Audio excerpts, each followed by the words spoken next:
Assalamualaikum warahmatullahi wabarakatuh. Perkenalkan, nama saya Izul Fikri Tolinggi dan saya perwakilan dari kelompok 6.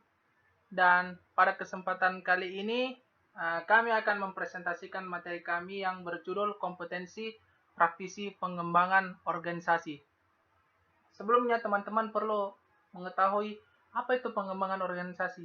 Jadi pengembangan organisasi adalah serangkaian usaha yang dilakukan untuk meningkatkan kapasitas organisasi tersebut, mulai dari penyusunan struktur organisasi, meningkatkan kualitas SDM dalam perusahaan tersebut untuk menciptakan organisasi yang lebih baik, yaitu pengertian sederhana dari pengembangan organisasi. Tentu pengembangan organisasi melibatkan para praktisi atau orang-orang. Pengembangan organisasi tidak bisa terjadi begitu saja tanpa melibatkan orang-orang tertentu atau tokoh-tokoh tertentu.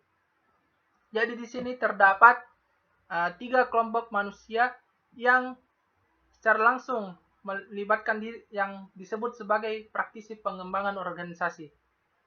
Jadi kelompok pertama adalah orang-orang yang mengambil spesialisasi dalam pengembangan organisasi sebagai profesi. Contohnya seorang konsultan, baik ia merupakan konsultan internal maupun konsultan eksternal Jadi ia paham tentang seperti bagaimana melakukan pengembangan organisasi, usaha-usaha apa yang dapat dilakukan agar organisasi dapat berkembang.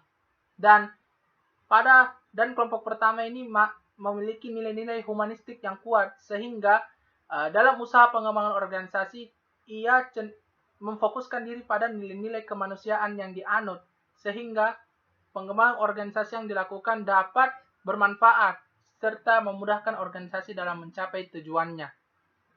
Berikutnya, kelompok kedua, yaitu mereka juga yang termasuk memiliki spesialisasi, tetapi bukan spesialisasi pada hal pengembangan organisasi, tetapi ia memiliki spesialisasi pada bidang yang terkait dalam pengembangan organisasi.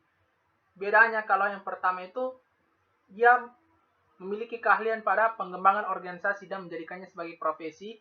Kalau kelompok kedua adalah mereka yang memahami tentang pengembangan organisasi secara hadap, tetapi pada bidang-bidang yang terkaitnya. Jadi bukan pada pengembangan organisasinya secara langsung.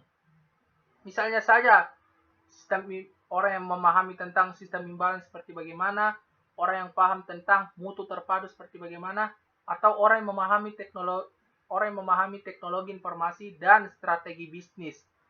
Jadi, orang-orang yang memahami tentang dalam bidang-bidang terkait dengan pengembangan organisasi, maka dengan ilmu atau dikuasainya satu bidang yang berkaitan dengan pengembangan organisasi tersebut, dapat ia padukan dengan pengembangan organisasi. Jadi, orang-orang seperti ini juga bedanya dengan kelompok pertama. Kalau kelompok pertama, ia betul-betul misalnya mengambil pendidikan formal, sekolah, agar ia memahami tentang organisasi itu seperti bagaimana, cara mengembangkan organisasi itu seperti apa.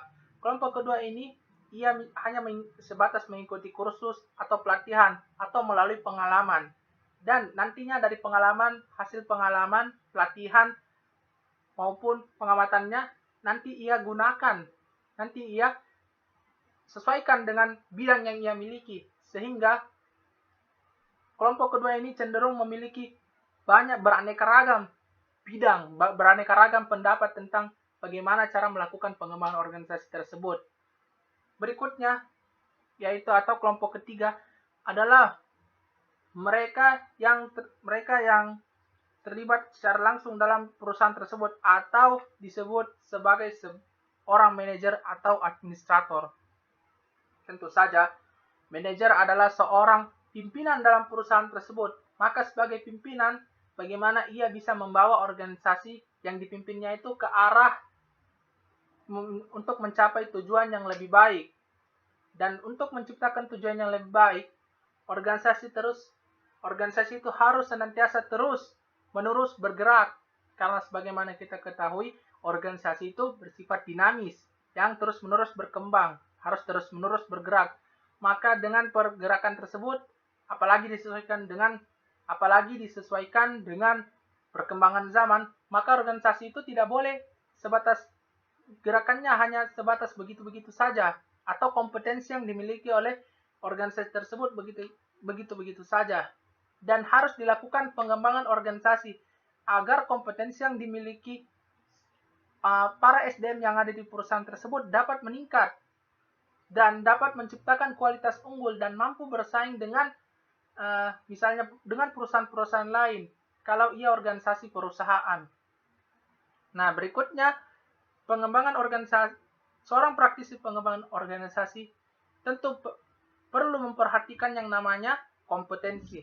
Nah, kompetensi ini memiliki banyak pengertian, tergantung bagaimana pemahaman teman-teman, dan ahli juga banyak sekali penjelasannya. Tetapi di sini secara sederhananya, kompetensi adalah karakteristik dasar seseorang yang memiliki hubungan kausal dengan kinerja yang efektif atau unggul menurut rujukan kriteria dalam situasi pekerjaan.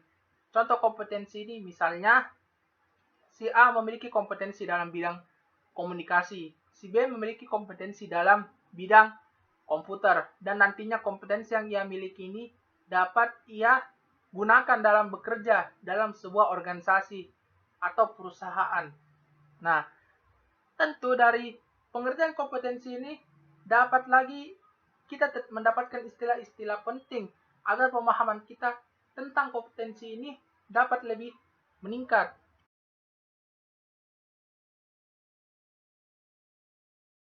Nah, di sini yang pertama ada karakteristik dasar, yaitu karakteristik dasar, yang kedua kriteria referensi, yang ketiga hubungan kausal atau sebab akibat, dan menghasilkan kinerja unggul serta kinerja efektif. Untuk lebih jelasnya teman-teman silakan melihat di makalah kami, karena untuk keefisiensian waktu, untuk mengefisienkan waktu, jadi saya tidak menjelaskan istilah ini. Berikutnya model kompetensi. Model kompetensi di sini yang dimaksud adalah daftar kompetensi. Nah, contohnya seorang manajer melakukan pengamatan terhadap pegawai yang ada di perusahaan tersebut, dan manajer tersebut menyusun sebuah daftar, misalnya gelar atau pendidikan terakhir dari pegawai tersebut. Maka dengan pendidikan tersebut atau gelar tersebut dapat dijadikan acuan dalam melakukan pengembangan organisasi, atau acuan dilakukan oleh para praktisi seperti konsultan untuk melakukan pengembangan organisasi. Nah, jadi dalam melakukan pengembangan organisasi tentu diperlukan yang namanya pendekatan-pendekatan. Nah, di sini ada dua pendekatan yang digunakan, yaitu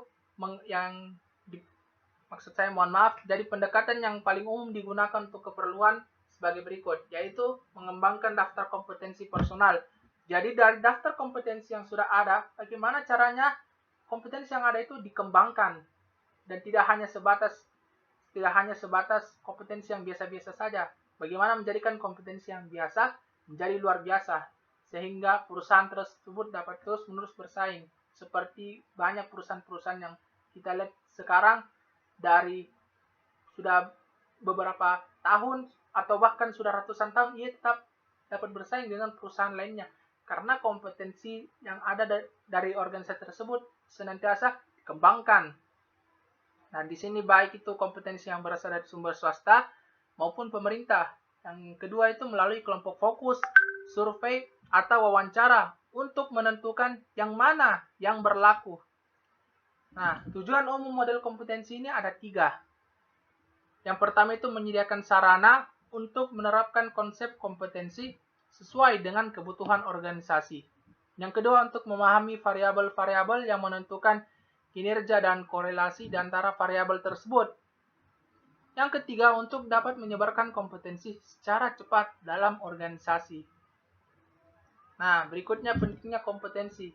Nah, di sini ada pentingnya kompetensi ini bukan hanya untuk organisasi perusahaan, tetapi banyak sekali manfaat kompetensi ini. Jadi teman-teman mungkin bisa membaca di makalah kami. Yang pertama itu bagi akademisi akademisi kompetensi ini sangat berperan. Yang kedua, bagi manajer departemen juga ini sangat berfungsi kompetensi ini.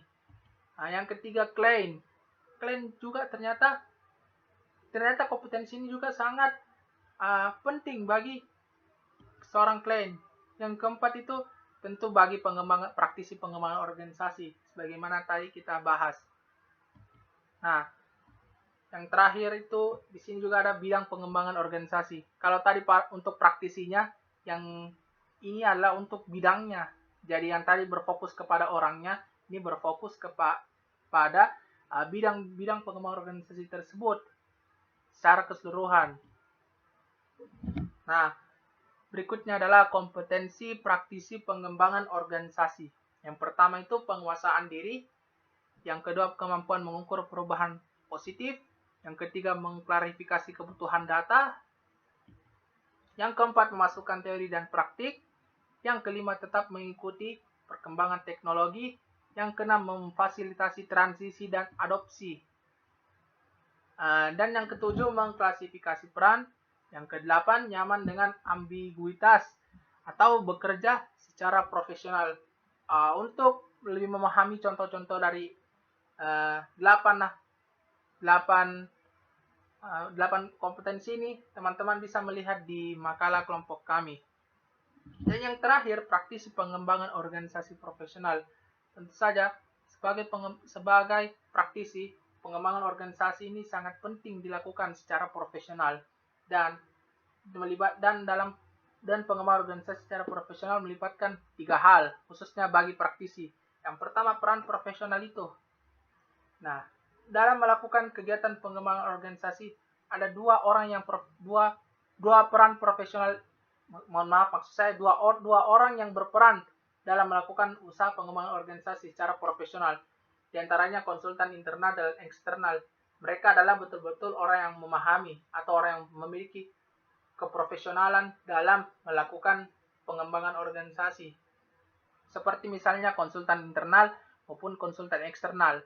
Berikutnya, nilai profesional. Nilai profesional adalah nilai-nilai yang dianut oleh praktisi pengembangan organisasi. Nilai ini melibatkan nilai humanistik, nilai keorganisasian, dan nilai mutu terpadu dan sebagainya yang berhubungan dengan pengembangan organisasi. Nilai ini adalah dasar untuk mencapai tujuan atau visi dari perusahaan tersebut. Karena dengan nilai-nilai ini, maka sikap profesional itu akan timbul dan akan menjadikan etika profesional lahir. Sebagaimana teman-teman bisa lihat di PowerPoint kami, etika profesional. Nah, ketiga hal ini saling berkaitan bagi praktisi pengembangan organisasi dan harus dipahami oleh pengembangan organisasi oleh mereka yang terlibat secara langsung dalam kegiatan pengembangan organisasi secara profesional. Nah, itulah presentasi dari kelompok 6. Bila ada salah kata dan kurang dari kelompok kami, mohon dimaafkan, dan silakan jikalau masih ada yang teman-teman yang masih perlu kejelasan atau mungkin masih ada yang keliru, silakan bertanya. Terima kasih dari kelompok kami. Terima kasih kami ucapkan. Assalamualaikum warahmatullahi wabarakatuh.